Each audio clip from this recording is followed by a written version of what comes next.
lining, but be sure and blend that out really, really good, y'all.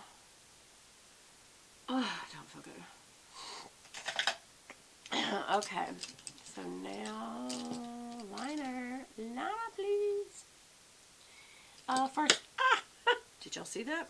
My little tapered blending brush E35 from Sigma. I'm going to blend that out on the edge a little more so we don't have a line out there.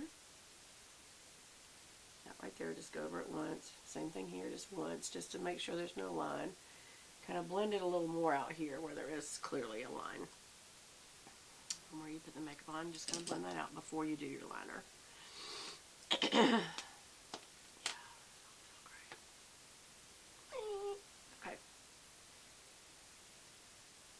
So I'm going to come in with a very strong liner this time. Mainly because I don't feel great and I'm trying to make my eyes look like I feel better.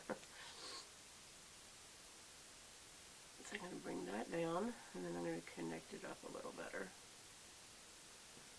There. My eyes do look poochy and I've used stuff, so I don't know what to say.